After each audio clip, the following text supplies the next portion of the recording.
Mimbar agama Islam, kuatkan iman, syiarnan lembut, kun fayakun, istiqomalah. Masya Allah, tabarakallah, amin, Allah Maha Besar. Assalamualaikum warahmatullahi wabarakatuh. Waalaikumsalam warahmatullahi Warahmatullahi wabarakatuh. wabarakatuh. Alhamdulillahirabbil alamin. Wassalatu wassalamu asyrafil anbiya wal mursalin wa ala alihi wa ashabi ajmain amma ba'du. Pertama-tama dan utama marilah kita semua panjatkan puji syukur kehadirat Allah Subhanahu wa taala karena atas nikmatnya, nikmat Islam, nikmat iman dan nikmat sehatnya kita semua masih berkumpul di studio TVRI dalam acara Mimbar Agama Islam bersama saya Dina Rahman.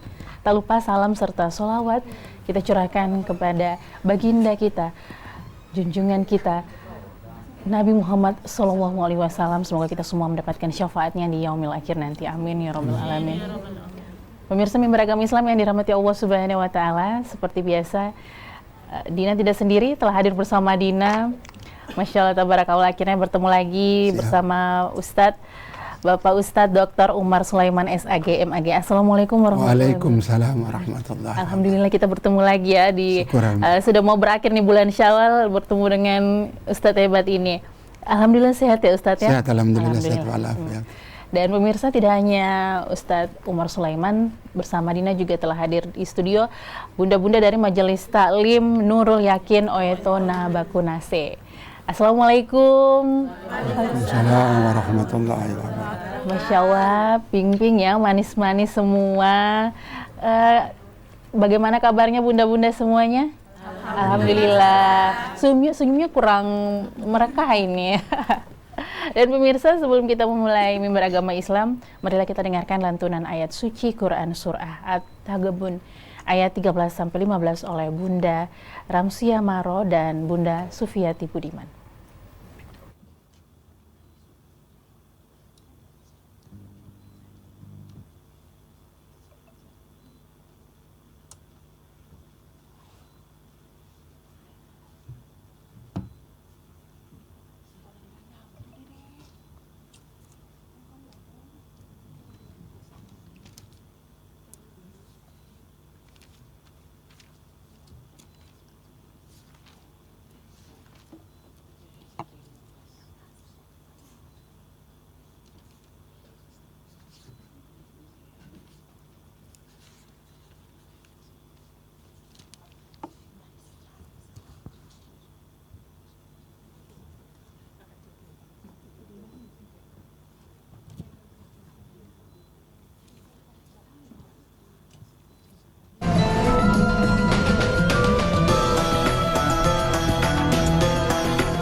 Assalamualaikum warahmatullahi wabarakatuh.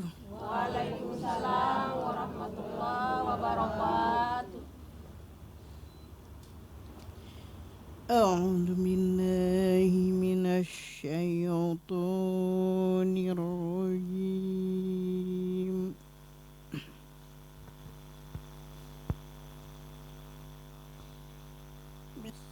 Bismillahirrahmanirrahim.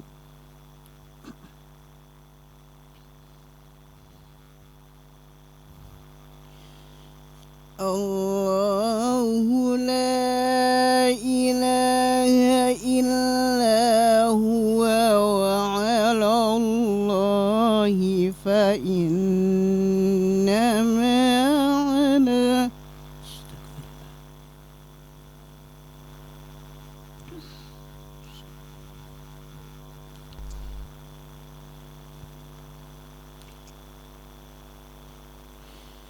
Allahu la ilaha illa huwa wa 'alallahi falyatawakkalil mu'minun.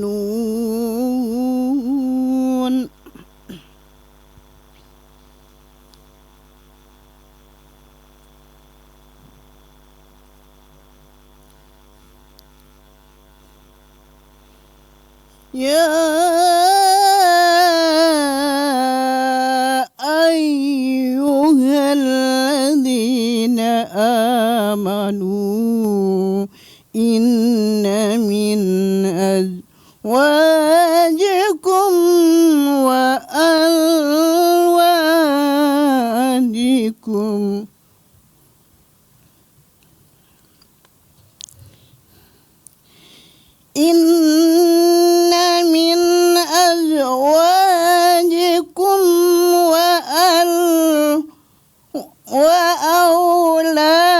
وأولادكم عدوا لكم فاحذروهم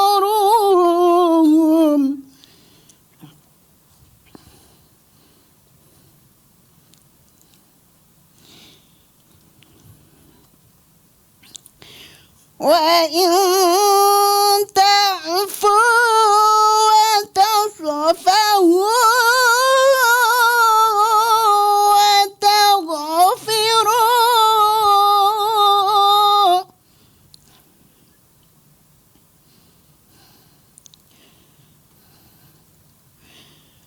وتصفحوا وتغفروا فإن الله غفور رحيم.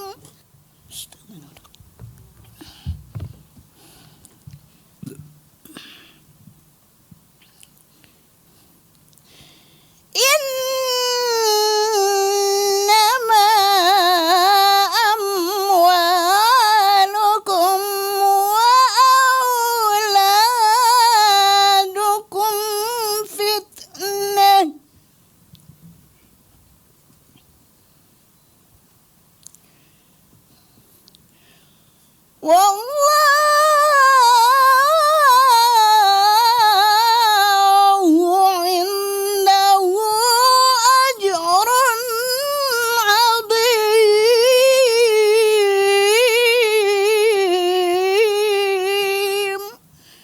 صدق الله العظيم.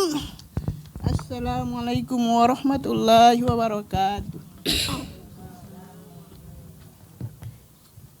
Dialah Allah, tiada Tuhan selain Dia. Dan hendaklah orang-orang mukmin bertakwa kepada Allah.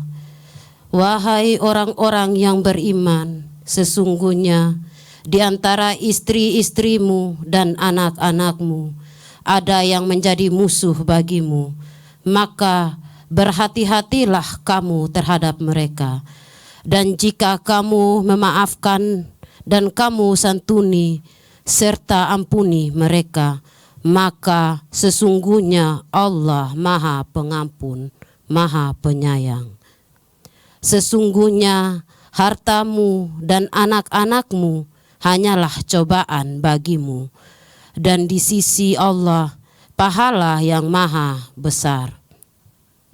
Maha benar Allah dengan segala firman-Nya. Assalamualaikum warahmatullahi wabarakatuh. Warahmatullahi wabarakatuh.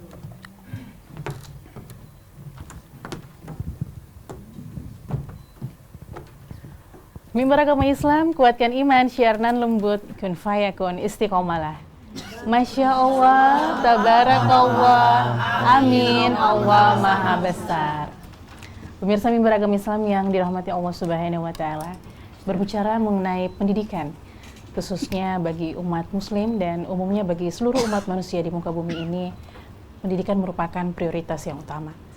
Dan pendidikan juga merupakan salah satu hal yang diamanatkan oleh Allah Subhanahu wa Ta'ala dari orang tua kepada anak-anaknya. Dan Ustadz berbicara mengenai pendidikan di perkembangan sekarang ya, era digital.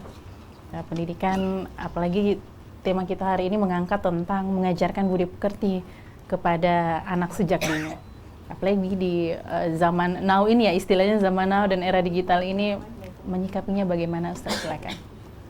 Ya, terima kasih Ibu Dina Rahman yang kami hormati, ibu-ibu Majelis Ta'lim Masjid Ainul Yakin Oyetona yang saya hormati. Terima kasih atas waktunya. Bismillahirrahmanirrahim. Assalamualaikum warahmatullahi wabarakatuh. Waalaikumsalam warahmatullahi wabarakatuh. Innal hamdalillah nahmaduhu wa nasta'inuhu wa nastaghfiruh wa na'udzu billahi min shururi anfusina wa min sayyiati a'malina. May yahdihillahu fala mudilla lahu wa may yudlilhu fala hadiyalah. Asyhadu an la ilaha illallah wahdahu la syarika lah wa asyhadu anna Muhammadan abduhu wa rasuluh. Allahumma shalli ala Muhammad wa ala ali Muhammad. Qala Allah Ta'ala fil Qur'anil Karim. Bismillahirrahmanirrahim. Ya ayyuhalladzina amanu qu anfusakum wa ahlikum nar. Bapak Ibu hadirin mimbar agama Islam yang kami hormati. Pertama-tama kami mengajak kita semua senantiasa mengungkapkan puja dan puji kehadirat Allah Subhanahu wa taala. Berkat izin dan kehendaknya kita bertemu di mimbar Jumat agama Islam pada hari ini, tanggal 3 Mei 2024. Mudah-mudahan kita semua senantiasa dalam lindungan Allah dan senantiasa dalam keadaan sehat walafiat. Menanggapi atau merespon pertanyaan Adinda Dina Rahman, saya teringat oleh sebuah peristiwa di tahun 68, yakni peristiwa kecelakaan pesawat Skotlandia. Dalam perjalanan dari Skotlandia menuju ke Amerika, dalam perjalanan pesawat ini memuat penumpang sekaligus awak pesawat 131 orang. Dalam perjalanan musibah naas menimpa mereka dan pesawat ini jatuh dalam perjalanan menuju Amerika. Dari 131 orang, 130 orang semuanya meninggal dunia. Tinggal hanya satu orang, seorang bayi yang berumur 3 bulan. Selamat dan pesawat itu jatuh di tengah hutan. Dan sang anak yang berumur 3 bulan ini dipelihara oleh sang harimau. Dalam perjalanan waktu sekitar belasan tahun, sang anak ini tumbuh jadi remaja dan dia kepingin untuk melepaskan situasi lingkungan yang menelingkupi dirinya dan dia keluar ke kota untuk melihat situasi di kota. Ketika sampai di kota, sebagian masyarakat kota lari tunggang langgang karena melihat ada seorang manusia yang bermuka manusia tapi berperilaku seperti harimau. Ketika dia berinteraksi, dia memperlihatkan bagaimana auman harimau itu. Dari cerita ini menggambarkan bahwa dalam dunia pendidikan kita kenal dengan 3 teori pendidikan. Yang pertama adalah teori nativisme yang digagas oleh Arthur Schopenhauer, dan yang kedua teori empirisme yang digagas oleh Wilhelm Stern, John Locke, dan yang ketiga adalah teori konvergensi yang digagas oleh Wilhelm Stern.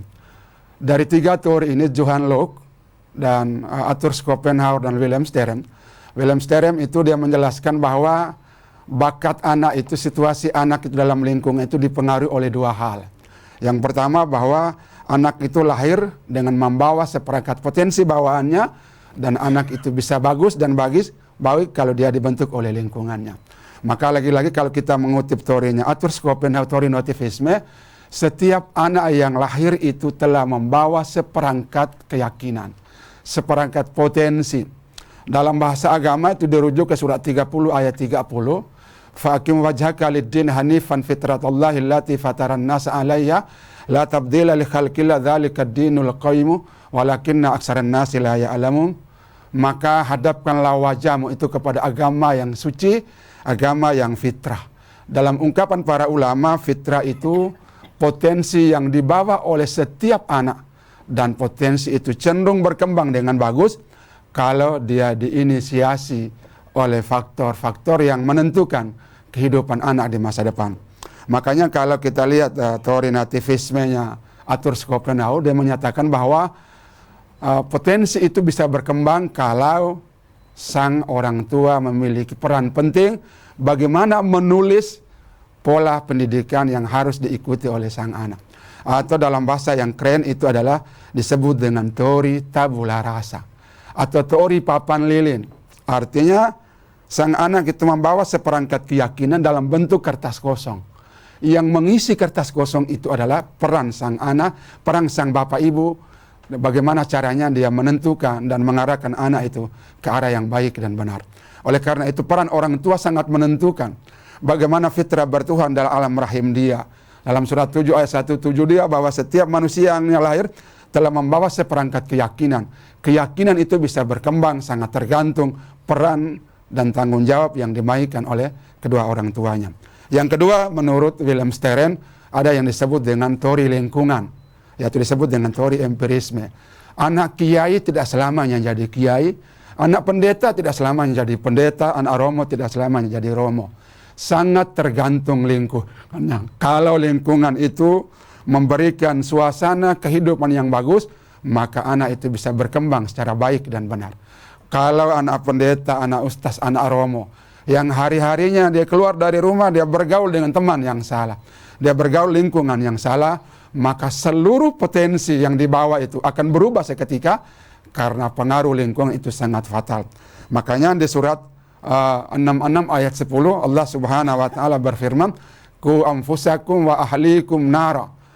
Jagalah dirimu dan keluargamu dari api neraka. Oleh karena itu pembentukan karakter dan moral anak itu sangat tergantung peran orang tua dan sangat tergantung peran lingkungan. Dan yang ketiga seperti yang di awal saya sampaikan, dua-duanya berperan penting, bukan hanya intervensi atau campur tangan orang tua, tapi faktor lingkungan itu sangat berbahaya. Oleh karena itu, didiklah anak itu dan arahkan anak itu sesuai dengan lingkungan. Kalau salah kita menempatkan anak itu pada lingkungan yang salah, maka itu memiliki presiden buruk, rusaknya dan hancurnya masa depan anak di masa yang akan datang. Oleh karena itu, di era modern ini sungguh sangat berbahaya. Kalau mengutip bahasanya Dr. Abdul Qadir Azizi, dia bilang di era modern itu ada 3 hal yang berbahaya. Yang pertama adalah makanan, yang kedua adalah pakaian, yang ketiga adalah informasi. Cara memberi makan yang salah bisa berdampak pada proses perkembangan dan pertumbuhan anak. Cara memberikan pakaian yang salah juga membentuk cara pergaulan sang anak yang salah. Dan ketika mengkonsumsi informasi yang salah, itu juga menjadi perseren buruk, lahirnya anak-anak yang memiliki mental yang anomalistik, mental yang menyimpang dari ajaran agama. Oleh karena itu dalam ajaran Islam ada beberapa hal harus kita siapkan. Yang pertama, membentuk anak memiliki akhlak yang bagus itu dimulai dari ikhtiar memilih pasangan. Kalau dalam bahasa agama, tungkahul mar'atu li arba'in wali maliha wali jimaliha wali hasabiha wali diniha fadfar bidatid din taribat yadak. Nikahilah seseorang itu dengan 4 pertimbangannya. Yang pertama hartanya, yang kedua keturunannya, ketiga kegantengannya, yang keempat adalah agamanya. Tapi menurut Nabi, fadfar bidatid din taribat yadak, utamakanlah agama itu, karena agama itu bisa menginisiasi dan bisa membackup ketika kecantikan telah menurun, kegantengan telah memudar, ketika kekayaan berubah jadi miskin, ketika status sosial akan mengalami keruntuhan, maka agama itu senantiasa solid bagaimana mengawal moralitas manusia.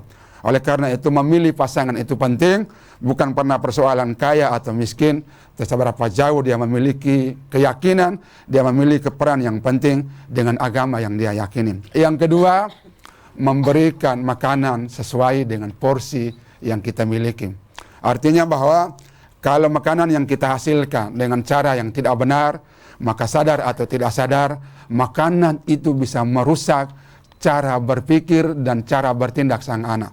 Imam Syafi'i ketika dia dihamili, dia dalam keadaan hamil dan ibunya dalam keadaan hamil ingin sekali memakan satu makanan yang bisa membuat rasa ngidamnya hilang. Dan ketika itu dia akhirnya pergi ke sungai, karena di sungai itu ada sebuah pohon itu pohon mangga. Dan pada waktu itu musim mangga. Anggap saja bahwa kali itu kali Fontaine, dan dia mandi di kali Fontaine. Di atas kali Fontaine di Montasi itu ada sebuah pohon mangga yang besar. Dan di tengah-tengah pohon mangga itu ada satu dahan yang dia menjulur di tengah-tengah, dan ketika dia berbuah, buah itu akan jatuh dan dibawa dan dialir oleh air sampai ke sungai Fontaine. Ketika sampai di Fontaine, ibunya Imam Syafi'i itu mengambil mangga itu dan makan, tapi dia sadar bahwa pasti ada pemilik mangga ini. Dia akhirnya menyusuri kali Fontaine itu menuju Montasi, bertemulah seorang kakek tua yang duduk berada di bawah pohon mangga. Hai kakek tua, apakah ini mangga kamu? Bukan mangga saya. Mangga itu milik Allah Subhanahu wa Ta'ala. Saya hanya dititip untuk menjaganya. Kalaupun dia berbuah dan buahnya jatuh dan dibawa oleh arus air, siapa yang mendapatkan buah mangga itu halal baginya untuk dimakan. Tapi ibunya Imam Syafi'i menyatakan, saya belum tenang kalau Anda tidak menerima uang ini sebagai tebusan. Terimalah uang ini sebagai bayaran atas mangga yang saya makan. Apa artinya? Sungguh sangat selektif sang ibu dari Imam Syafi'i itu. Dia mengkonsumsi makanan dengan cara dan sumber yang jelas. Jangan sampai apa yang dia makan, apa yang dia konsumsi bisa berpotensi merusak nilai-nilai moral dan nilai-nilai iman yang dimiliki. Yang ketiga, carilah dan berikanlah ASI eksklusif. Makanya sering saya ingat ada bahasanya Sigmund Freud, itu ada namanya teori penis envy. Apa itu teori penis envy? Teori kecemburuan alat kelamin. Sang anak perempuan biasanya lebih dekat dengan bapak, dan sang anak laki-laki biasanya lebih akrab dengan sang ibu. Mengapa? Karena sang anak perempuan tidak mau bapaknya menjadi sumber kasih sayang direbut oleh ibunya. Dia khawatir kasih sayang ada pada bapaknya direbut oleh sang ibunya, maka anak perempuan itu menjadi musuh bagi ibunya. Dan sebaliknya sang anak laki-laki, kasih sayang yang ada pada sang ibunya jangan sampai dirampas oleh bapaknya, maka dia menjadikan bapaknya sebagai musuh dalam kehidupan rumah tangganya. Oleh karena itu, kalau memberikan ASI menurut Al-Quran, dia harus sampai 2 tahun penuh. Makanya ada nama seorang Ramlan Marjonet, salah seorang ahli agama Islam, dalam bukunya Keluarga Sakinah, dia membandingkan bagaimana komposisi ASI dengan komposisi ASI susu formula. Komposisi ASI itu sungguh sangat luar biasa. Kenapa kita dianjurkan sampai 2 tahun dia harus menyusui? Karena ketika 2 tahun itu tingkat perkembangan otak anak ketika dia menyusu 2 tahun itu akan menjadikan dirinya atau menjadikan imun yang dimiliki sang anak itu sungguh sangat luar biasa, bisa menangkis serangan masuknya penyakit dari luar dirinya. Sedangkan susu formula yang ditemukan oleh Henry Nestle pada tahun 1867, dia punya komposisi itu berasal dari susu sapi, tepung terigu, dan potassium karbonorat. Itulah yang menjadikan mengapa susu ASI itu sungguh sangat dianjurkan. Makanya dalam Al-Quran itu dijelaskan wa fisaluhu fi amaini, menyusu itu sampai 2 tahun. Tapi sayang, banyak orang yang baru umur 6 bulan sudah ada calon bayinya, calon anak keduanya. Ketika baru umur 1 tahun, ternyata anak keduanya sudah ada di rahim ibunya. Makanya ada satu orang tua di daerah Makassar sana. Seorang anak ini kalau dia setelah melahirkan 3 bulan itu janin tidak boleh kosong dalam perutnya. Makanya anaknya itu anak tangga itu. Dalam usia sampai 3, 5, 6 tahun itu anaknya belasan. Hampir 20 anak di Makassar sana. Kenapa? Karena 3 bulan tidak boleh janinnya kosong. Itu yang berbahaya. Makanya kita diatur bagaimana memberikan usu ASI itu dengan mencapai tahap sampai 2 tahun. Kalau dengan tahapan-tahapan semacam ini, maka sungguh sangat berguna bagaimana menyiapkan anak itu. Oleh karena itu, di lingkungan rumah tangga itu peran yang sangat penting. Dalam penjelasan Ahmad Tafsir itu, bahwa waktu yang ada di sekolah itu berapa jam? 7 jam atau 8 jam? 8 jam kurang lebih ya. 7 jam ya? 7 jam. 14 jam itu ada di rumah tangga. Baik buruknya anak itu sangat tergantung peran sang ibu dan peran sang bapak. Maka ibu itu kenapa dia memiliki rahim? Rahim itu apa artinya? Rahim itu sumber kasih sayang. Rahim itu sumber kenikmatan. Rahim itu sumber cinta. Makanya rata-rata ibu itu sekalipun dikencingi anaknya, dia tidak pernah marah. Ketika diberakan oleh anaknya, dia tidak pernah marah. Karena ibu itu memiliki rahim yang luar biasa. Sang bapak tidak pernah memiliki rahim. Makanya kalau kita lihat di rumah tangga, ketika anak menangis, sang bapak bilang begini, hei, ini anakmu ini. Dia menangis. Padahal anak itu muncul karena perbuatan sang bapak. Oleh karena itu, ibu, kenapa Rasulullah menyatakan al-jannatu tahta aqdamil ummahat. Surga itu di bawah telapak kaki ibu, karena ibu itu sumber kasih sayang. Atau mengutip dalam tradisi Kristiani, ibu itu disebut dengan Mater Dolorosa. Apa itu Mater Dolorosa? Dia sumber kasih sayang yang tak terbatas. Makanya ada satu kisah pasangan Cuncai. Satu waktu dia dengan suaminya dengan memiliki seorang anak idiot, melakukan perlayaran di atas ke laut. Tiba-tiba sang anak idiot ini jatuh. Sebagian penumpang yang ada dalam kapal itu akhirnya meledek sang ibu. Biarkan anak itu jatuh bersama arus air. Tidak perlu kamu selamatkan, karena dia dalam keadaan idiot bisa membuat kamu susah. Tapi sang ibu dengan serta-merta lompat dari perahu itu dan menyelamatkan anaknya. Apa artinya? Bahwa ibu itu sungguh sangat luar biasa. Kasih ibu itu tidak pernah tertakar. Kasih ibu tidak ada mijan yang mampu menakar dengan benar. Dan kasih ibu itu sungguh sangat luar biasa. Oleh karena itu, mari saya teringat dengan bahasanya Muhammad Sya'rawi, salah seorang mufassir modern dari Mesir. Dia bilang begini, kalau anak itu menangis, kalau digendong bapaknya, pasti menangis terus. Tapi kalau anak itu menangis kalau digendong ibunya, dan ibunya mendekap di rusuk kirinya, maka anaknya akan diam seketika. Kenapa? Di jantung sebelah kiri dari sang ibu itu terdapat satu alunan musik yang sangat dahsyat. Kalau detak jantung sang ibu itu didengar oleh sang anak, maka itu membuat dia diam seketika. Apa artinya? Bahwa peran ibu itu sangat menentukan. Makanya sering saya bilang begini, mati bapak itu anak selamat, mati ibu itu anak sengsara. Bisa mengerti ya? Mati bapak itu paling kurang itu 3 bulan dia sudah menikah lagi. Itu pasti. Jangankan 3 bulan pak, baru 1 minggu masuk SMS nomor baru di HP suaminya. Tapi kalau mati ibunya, itu pasti anak selamat. Dia akan berpikir panjang untuk mencari sumber personifikasi. Sumber bagaimana menempatkan, menjadikan suami kedua itu bisa ditiru oleh sang anak. Maka rata-rata sang ibu itu tidak menikah lagi. Ike Nurjana, saya punya fans berat dengan dia itu. Dia menikah lagi itu hampir usia menjanda dia itu hampir 20 tahun. Kenapa? Dia ingin merawat anak semata wayangnya dengan sang mantan suaminya sampai anak itu dewasa baru dia menikah lagi. Apa artinya? Bahwa ibu itu memiliki peran yang sangat penting. Makanya baik buruknya mental dan moral anak itu sangat tergantung bagaimana rekayasa genetik yang ada di dalam rumah tangga. Dan yang terakhir, bagaimana anak itu bisa menjadi anak yang memiliki karakter yang soleh dan soleha, itu sangat tergantung dengan prakonsepsi. Saya sering bilang begini ketika setiap saya bawa ceramah atau khutbah nikah, saya bilang begini, kalau ada seorang suami yang pintar, kalau anak pertamanya pasti anak laki-laki. Kalau anak pertama anak perempuan, maka sang bapaknya tidak cerdas. Mengapa? Hunna libasul lakum wa antum libasul lahunna. Wanita adalah pakaian saya adalah pakaian kamu. Yang merekayasa genetik itu adalah sang suami. Sang ibu itu hunna libasul lakum, dianggap sebagai ladang, dan menyemai benih itu adalah sang suami. Saya mengutip ungkapan Nur Quraisyab dalam bukunya Lentera Hati. Dia menyatakan bahwa yang menentukan jenis kelamin anak pertama itu adalah sang bapak. Makanya lagi-lagi saya mohon maaf, kalau bapak, sang suami, salah menafsirkan rekayasa genetik di masa prakonsepsi, sang ibu memiliki peran yang sangat penting. Makanya mengapa setiap orang mau menikah, itu diberikan waktu untuk dibimbing oleh sang kepala KUA. Itu dijelaskan bagaimana cara melakukan prakonsepsi, bagaimana cara mandi wajib, mandi junub, dan lain sebagainya.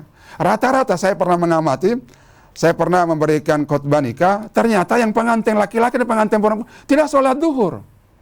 Karena dia takut dia punya kosmetiknya hilang. Betapa luar biasanya. Padahal dipesan oleh sang pembawa pesan nasihat perkawinan, bahwa jadikanlah sholat itu sebagai sarana dan itu bisa membangun kekompakan dan keharmonisan rumah tangga. Ternyata pas menikah dia tidak sholat. Ini kan fatal. Dan itu fakta. Coba Bapak Ibu lihat saja. Pas orang menikah, saya belum pernah itu lihat itu ketika saya khutbah nikah atau ceramah nikah itu, ada sang suami atau sang istri minta izin untuk sholat duluan, sholat duhur. Jarang. Makanya untuk menjaga kosmetiknya jangan terhapus, berwudulah dahulu sebelum menikah. Sehingga ketika Anda izin untuk pergi sholat zuhur, tidak perlu kosmetik itu harus dihancurkan atau terhapus. Maka ini tidak sebenarnya hal yang sederhana sama sekali. Makanya untuk menentukan anak itu perempuan, anak itu kembar, dan anak itu laki-laki, sangat tergantung bagaimana rekayasa genetik yang dimiliki oleh sang. Makanya ada satu buku ditulis oleh Salah Muhammad Faudzul Adil, Kupinang Engko dengan Hamdala. Itu kan luar biasa bukunya. Bagaimana dia menjelaskan bagaimana teknik rekayasa genetik di masa kehidupan rumah tangga. Orang berumah tangga itu bukan sekedar pemenuhan hawa nafsu. Karena ujungnya adalah wa min ayati an khalaqalakum min anfusikum azwajan litaskunu ilaiha wa ja'ala bainakum mawaddatan wa rahmah inna fi dzalika laayatin liqaumin yatafakkarun. Jadi yang paling penting itu ada yang disebut dengan, ada yang bilang samara. Apa itu samara? Sakinah, mawaddah, warahmah. Sakinah itu apa? Sakinah itu kedamaian. Sakinah itu ketenangan. Makanya kata sakinah itu dia diderivasikan dengan kata sikin. Sikin itu apa artinya? Sikin itu artinya pisau. Anda pernah lihat kambing terpotong? Atau pernah lihat ada orang potong ayam? Kalau pisau itu kena di lehernya ayam pasti mati. Paling lama itu 3 menit. Setelah itu dia diam seketika. Makanya kisah ini dijelaskan ketika perselingkuhan Siti Juleha dan Nabi Yusuf. Siti Juleha itu kan digosip bahwa dia yang memprovokasi Nabi Yusuf, yang akhirnya terjadi drama kosmis waktu itu. Tapi Siti Juleha akhirnya tidak hilang akal, mengundang ibu-ibu majelis taklim datang menghadir di acaranya di rumahnya, dan setiap ibu itu diberikan pisau untuk mengupas bawang. Ketika ibu-ibu sedang mengupas bawang dengan pisau yang tajam itu, Siti Juleha sengaja memberikan waktu kepada Nabi Yusuf untuk keluar dari kamarnya. Ketika dia keluar dari kamarnya, banyak ibu-ibu yang sedang mengiris bawang itu melihat Nabi Yusuf punya kegantengan. Banyak orang yang terkecoh, banyak orang yang terjebak, dan mereka terpesona dengan kegantengan Nabi Yusuf. Mereka tidak sadari pisau yang sedang mereka pakai untuk memotong bawang, sesungguhnya mereka memotong jari-jari mereka. Ketika jari-jari mereka terpotong dan mengeluarkan darah, itulah cara terbaik Siti Juleha membungkam gosip yang diberikan oleh kaum ibu Bani Israel terhadap kisah drama kosmis Siti Juleha dengan Nabi Yusuf alaihissalam. Jadi sakinah itu artinya kalau orang yang punya rumah tangga bagus, kalau dia sudah sampai sakinah, maka hidupnya tenang. Tapi sakinah itu juga sangat ditentukan dengan mawaddah. Mawaddah itu adalah adanya kehidupan yang bisa menunjang tercapainya makan minum. Makanya Will Durant itu salah seorang penyair Jerman, sudah waktunya. Mungkin barangkali ada bunda-bunda yang ingin boleh. bertanya. Kita persilakan dulu ya Pak Ustadz ya. Barangkali bunda-bunda ada yang ingin bertanya, apakah bunda-bunda semua sudah memiliki peran seperti yang dijelaskan sama Pak Ustadz? Ya, silakan bertanya Bunda. Ya, mungkin Bunda. Ya, silakan. Kahen. Ayo. Kahen. Ya, silakan berdiri Bunda dan jangan lupa menyebutkan nama.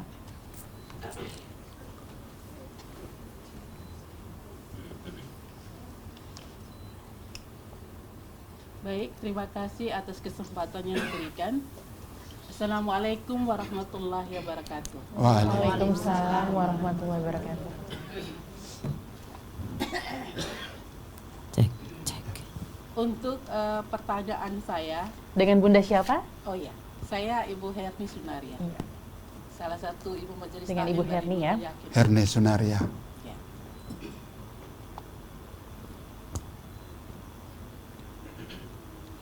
Iya.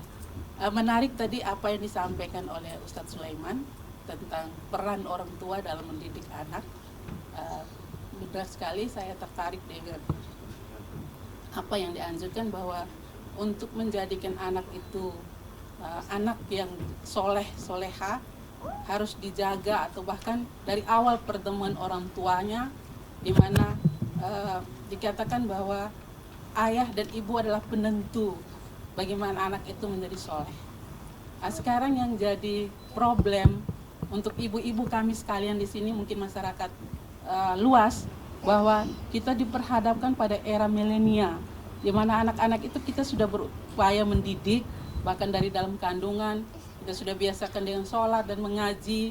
Kemudian setelah mereka lahir kita didik mereka dengan baik, masukkan kepada sekolah-sekolah keagamaan. Namun dalam perjalanan ini yang mungkin perlu Ustadz kasih kami trik atau apa namanya, Kiat-kiat. kiat-kiat bagaimana kita mendidik anak kita untuk bisa menjaga sholat. Kita sudah mencontohi mereka sholat, sudah mendoakan mereka, memberikan mereka makanan yang halal. Tapi dalam pergaulan mungkin mereka bertemu dengan kawan-kawan atau diganggu dengan HP dan lain sebagainya. Sehingga waktu mereka itu terbuang. Mereka melupakan atau melalaikan sholat. Mereka sholat tapi tidak menjaga sholatnya. Ini yang ingin kami dapatkan dari Ustadz, bagaimana trik sehingga anak-anak ini bisa menjaga sholatnya. Demikian saya kembalikan. Assalamualaikum warahmatullahi wabarakatuh. Waalaikumsalam. Mungkin satu lagi Ustadz, Boleh, biar boleh. satu lagi bunda-bunda biar Ustadznya menjawab dua pertanyaan sekaligus. Iya, silakan. Silakan Bunda berdiri, jangan lupa disebutkan namanya. Assalamualaikum warahmatullahi wabarakatuh. Waalaikumsalam. Warahmatullahi wabarakatuh. Saya Ibu Sofia Bali dari Majelis Taklim Nurul Yakin Oitona. Yang ingin saya tanyakan adalah Rasulullah menyampaikan bahwa pukullah anakmu ketika usia 10 tahun ketika ia meninggalkan sholat. Bagaimana pukulan yang dikehendaki atau ganjaran yang dikehendaki dalam Islam? Terima kasih. Assalamualaikum warahmatullahi wabarakatuh. Waalaikumsalam. Warahmatullahi wabarakatuh. Silakan Pak Ustadz ini. Ya, terima kasih. Ya, ya. Kayak Herni ini senior saya. Kebetulan suaminya juga senior saya. Problem yang begini, bagaimana kita mengajarkan orang sholat, tapi orang tuanya tidak sholat. Itu kan problemnya. Bagaimana mau menjadi anak soleh, tapi orang tuanya tidak pernah sholat. Makanya saya punya kebiasaan di rumah. Biasanya habis maghrib itu kami sholat, itu kami tadarus, itu satu orang itu baca 20 ayat itu. Anak saya kebetulan 6 orang, dan 5 orangnya sudah baca Quran semua, dan setiap orang itu 20 ayat. Jadi hitungan tambah saya, kalau mereka 100 ayat, saya tambah lagi 25, bisa hampir 1 juz itu. Jadi memang itu dipersiapkan dari diri, bagaimana kita kembali kepada kepribadian orang tua dulu. Kalau orang tua yang tidak peduli, orang tua yang tidak care dengan kehidupan anaknya, maka kita tidak bisa berharap banyak anak itu menjadi anak yang rajin sholat. Makanya dalam bahasa Ahmad Tafsir itu keteladanan itu ada 2. Keteladanan langsung dan keteladanan tidak langsung. Keteladanan tidak langsung itu misalnya pas memasuki waktu sholat zuhur, saya dengan serta-merta mandi dan ambil air wudhu, dan saya tidak perlu tegur anak saya berbangun sholat. Anak yang melihat perilaku orang tuanya dengan serta-merta ketika waktu zuhur bangun sholat, dia akan tergerak hatinya untuk juga melaksanakan sholat. Itu namanya keteladanan yang tidak langsung. Kalau keteladanan langsung itu perlu ada intervensi seperti Ibu bilang tadi. Perlu dipukul, kan begitu. Tetapi kan hari ini kan pukulan kita itu kan mungkin beda zaman, beda ini ya. Rata-rata kalau kami dulu waktu saya di SD itu tahun saya tamat 85 itu orang tua kita itu hanya dia batuk saja itu kita takut itu. Dia batuk saja. Itu kita takut. Atau kita lihat dia punya mata begini, itu kita sudah takut itu. Tapi mungkin sekarang karena mungkin perubahan zaman dan sudah situasinya agak berbeda, banyak orang yang anak-anak kita tidak memiliki rasa takut dan rasa hormat kepada orang tua. Makanya dididik itu dari awal. Makanya kalau tadi saya kasih contoh itu, atau ketika saya baca di satu buku itu, bagaimana cara bisa mendidik anak yang paling, jangankan anak Pak, binatang pun kita juga bisa, bagaimana cara bisa kita menjadikan mereka taat kepada kita. Contoh, kalau kita mau memerah sapi susu, ada 2 orang yang sama-sama memiliki sapi, dan setiap 1 bulan atau 2 minggu dia perah sapi. Ada seorang yang punya sapi, ketika dia ingin memerah sapinya, pasti dia menyapa dulu, halo apa kabar, bagaimana keadaan, dia menyapa sapi. Dan ketika dia perah sapinya, susu sapinya, itu sapinya tunduk dan taat itu. Sedangkan yang di sebelah tidak pernah menyapa itu sapi, datang langsung dia peras itu sapinya mengamuk. Itu artinya bahwa pendekatan dengan cara yang lembut, yang bijak itu menjadi kata kunci. Tapi lagi-lagi juga kita juga biasanya orang tua juga kesabaran kita juga sering diuji Pak. Apalagi makanya saya itu kalau anak saya itu maunya saya itu kuliahnya dengan kita, jangan kuliah jangan di jauh, khususnya perempuan. Kalau laki-laki itu kalau dia misalnya dia berangkat, dia keluar dari rumah, besok pagi dia pulang pun kita tidak cemas itu. Kalau anak keluar pagi jam 7, jam 12 dia belum pulang, itu kita cemas. Kenapa? Karena menurut Sachiko Murata dalam bukunya The Tao of Islam, daya tahan sang anak perempuan itu tidak sekuat daya tahan sang anak laki-laki. Makanya ada perbedaan dalam Safi M. Dagun itu maskulin and feminim itu. Perbedaan daya tahan anak laki-laki itu lebih kuat, daya untuk bagaimana menghadapi tantangan di luar dirinya itu lebih kuat ketimbang anak perempuan. Makanya ketika anak perempuan keluar dari jam 7 pulang jam 12 belum pulang, kita itu cemas. Tapi kalau anak itu misalnya keluar pagi, besok paginya dia pulang, itu kita tidak cemas karena memang dia punya daya tahan yang luar biasa. Oleh karena itu bagaimana caranya supaya kiatnya bagaimana? Yang pertama tadi saya bilang, dari awal kita merekayasa pasangan kita itu jangan cari yang cantik-cantik lah. Saya itu tidak cari yang cantik. Kalau cantik itu kalau saya pergi mengajar pasti ada orang yang mau lihat dia di rumah. Makanya dalam bahasa agama itu al-umur awsatuha. Perkara yang paling bagus ada di pertengahan. Makanya ada Dina kalau mau menikah cari calon suami jangan cari yang ganteng-ganteng. Yang paling penting agamanya. Saya waktu melamar istri saya itu orang tanya mana calon suami kamu? Itu yang duduk di sebelah sana. Kenapa dia hitam sekali? Saya memang mereka memang terkecoh dengan casing saya. Casing saya boleh Samsung tapi isi saya Lenovo. Jadi memang orang banyak terkecoh dengan casing, Pak. Jadi memang memilih calon itu penting dan konsumsi makanan itu penting Kak Herni. Kalau misalnya dengan cara tipu daya, makanya ibu-ibu yang punya suami pegawai negeri, dia punya gaji kan setiap bulan. Kalau Kak Herni punya gaji dengan dia punya suami gaji, saya bisa hitung itu dengan penghasilan dia di luar gajinya itu. Bisa 1 bulan 30 juta 2 orang ini. Saya hitung apalagi dengan bisnisnya. Tapi kalau misalnya gaji kita 10 juta, tiba-tiba suami pulang dari kantor bawa uang 35 juta. Ibu harus tanya, 25 juta itu dari mana? Makanya korupsi itu sebenarnya ibarat menggenggam bara api. Kalau terus menggenggam kita akan terbakar dengan bara api. Kalau kita membuang itu ke bara api kita akan menyesal. Makanya kalau kita lihat 271 triliun itu Sandra Dewi punya suami itu. Masya Allah kita ini guru setengah mati kuliah mengajar hanya gaji 10 juta. Dia enak-enak sampai 271 triliun itu. Luar biasa itu. Tapi sering saya tanya ke mahasiswa saya, kalau ada orang ngelamar kamu 10 triliun mau tidak? Mereka bilang mau Pak. Memang uang 10 triliun itu uang paling banyak. Saya ini sudah 21 tahun jadi PNS. Saya lagi 14 tahun saya jadi pensiun. Kalau saya tambah jadi profesor 5 tahun lagi, saya 19 tahun lagi.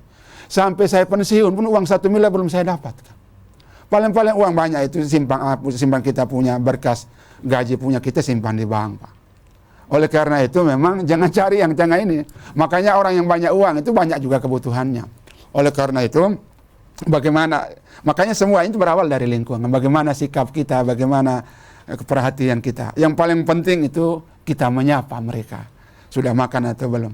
Saya itu kalau biasanya kalau anak saya itu, saya sudah waktu zuhur itu, saya bangun, tiba-tiba dia belum bangun, itu saya habis keluar dari kamar mandi, saya bilang Helmi, kalau saya bilang Helmi dia sudah tahu itu.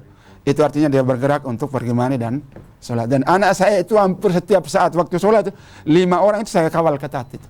Karena kita ini kan akan diminta pertanggungjawaban sekalipun dalam ajaran Islam itu tidak ada dosa warisan. Wala tajiru wajiratun wizra ukhra, dosa seseorang tidak pernah ditanggung oleh dosa orang lain. Tapi kita punya peran bagaimana menjadikan anak itu sebagai sumber pahala kita di masa depan. Maka sering saya bilang begini ke Herni, poligami juga penting sebenarnya. Kalau punya istri 10, anak juga 10, maka 100. Pasangan juga 100. 200 orang sekali berdoa saja di waktu zuhur. Kita dapat kiriman weselnya luar biasa. Iya, kiriman wesel itu luar biasa. Maka Nabi menyatakan bahwa amal yang lain itu bisa rusak hanya 3 saja yang tidak rusak. Amal soleh, anak waladun soleh, ilmu bermanfaat, dan sedekah jari. Bagaimana? Makanya ibu-ibu itu kalau dalam bahasanya Komarudin Hidayat itu dalam bukunya Agama Punya 1000 Nyawa itu, setiap saat orang tua kita itu mendambakan kiriman pahala. Ada tetangga sebelah setiap saat sholat zuhur dia kiriman wesel dari anaknya. Kita di sebelah sini tidak pernah kiriman wesel karena kita gagal menempatkan dan mendidik anak ketika kita masih hidup. Makanya Komarudin Hidayat lagi-lagi menceritakan, satu waktu seorang malaikat datang berkunjung kepada dua orang penghuni surga, dan satu penghuni surga itu diusap matanya, dan akhirnya dia bisa melihat keluarganya di bumi, di atas dunia.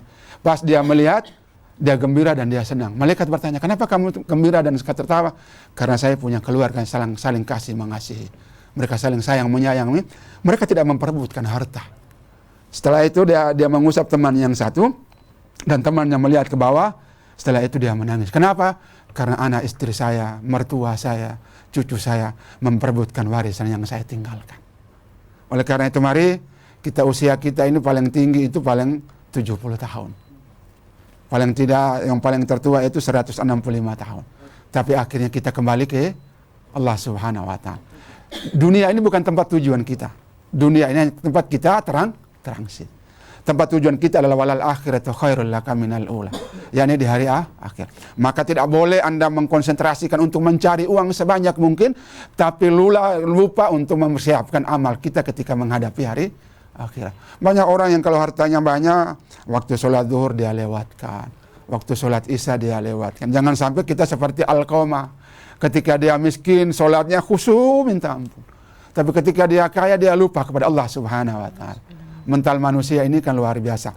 Makanya dalam kategori Islam itu iman itu diibaratkan al-imanu yajidu wa yanqus, bisa bertambah dan bisa berkurang. Oleh karena itu kita perbaharui dengan istighfar.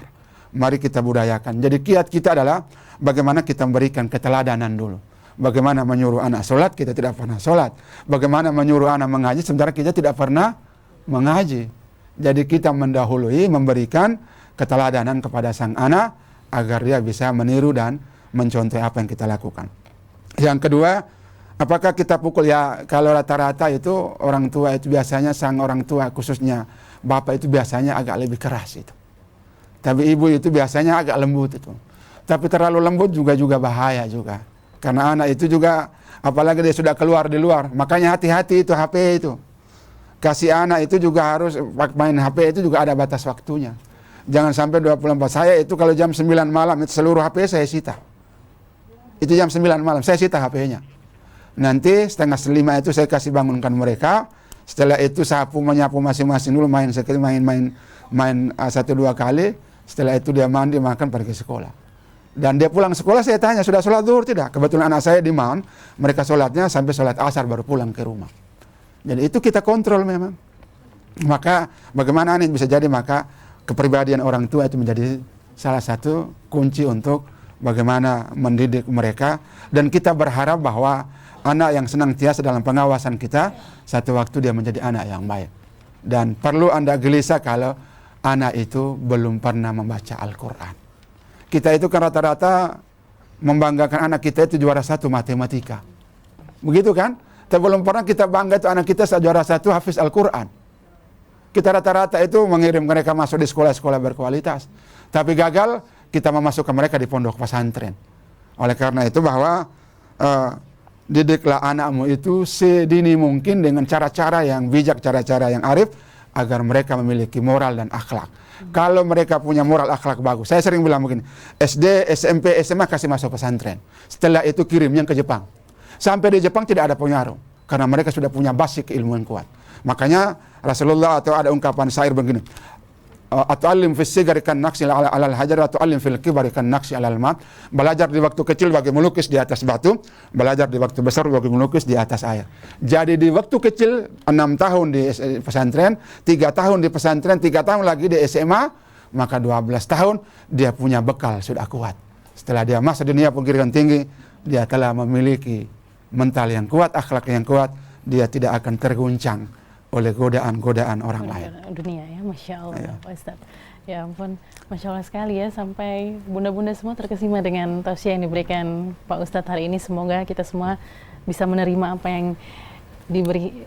yang ditausiahkan oleh Pak Ustadz. Namun sayangnya kita dibatasi waktu ini bunda-bunda.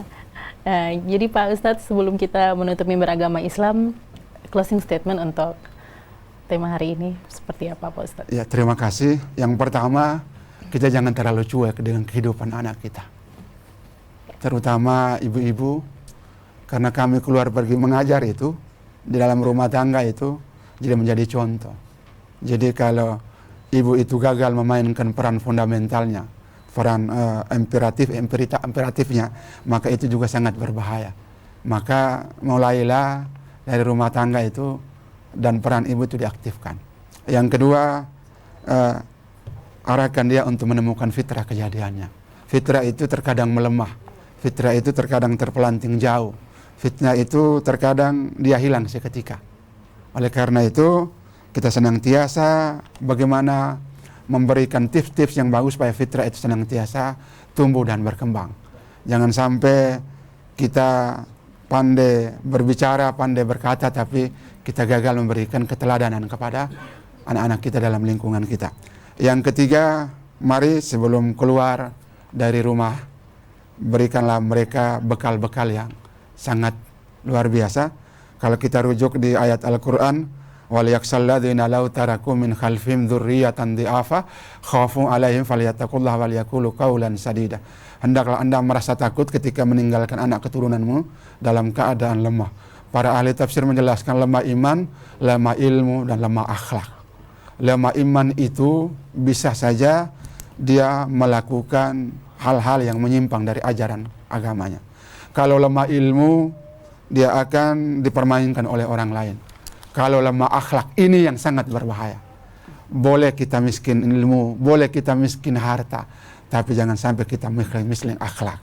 Kalau akhlak ini mengalami kemerosotan, maka bangunan-bangunan yang lain pun akan rusak dengan seketika. Maka mari kita sadar, ingat, ya ayyuhalladzina amanu qu anfusakum wa ahlikum nara. Hai orang-orang yang beriman, jagalah keluargamu, dirimu dari ancaman api neraka dengan senantiasa mengaktifkan peran-peran pendidikan yang maksimal dalam rumah tangga. Hiaslah rumah tangga itu dengan sholat, hiasi rumah tangga itu dengan baca Quran, hiasi rumah tangga itu dengan hal-hal yang positif.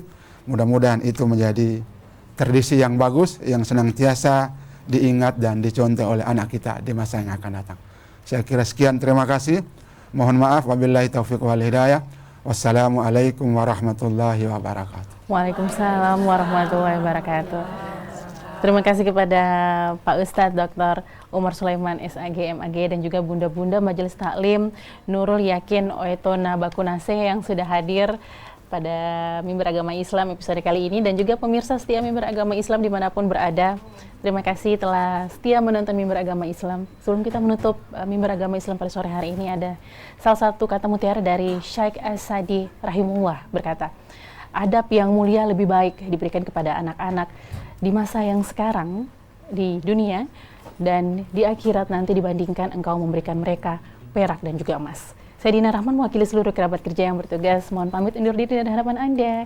Wassalamualaikum warahmatullahi wabarakatuh. Waalaikumsalam warahmatullahi wabarakatuh. Salam alaika.